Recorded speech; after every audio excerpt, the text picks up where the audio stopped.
আজকে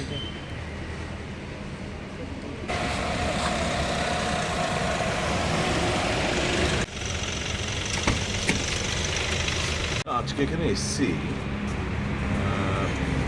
assistant professor government degree college এবং professional কলেজে যে অ্যাডভার্টাইজমেন্ট ইদানিংকালে দুটো অ্যাডভার্টাইজমেন্ট হয়েছে, তাতে দেখা যাচ্ছে যে 40 বছর অবধি তাদের এজ লিমিট প্রেসক্রাইব করা হয়েছে এবং 40 বছরের উপরে যারা রয়েছে তাদের এই প্রতিযোগিতার পরীক্ষার মধ্যে বসার কোনো স্কোপ নেই।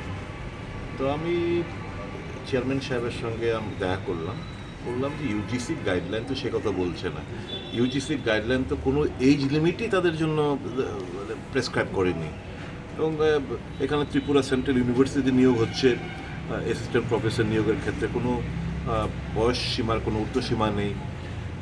কিংবা এখানে আপনার এই কী বলে ল কলেজ বিভিন্ন জায়গায় এনইলুতে নিয়েছে, ন্যাশনাল ল ইউনিভার্সিটি, তাতেও কোনো এজ বার নেই।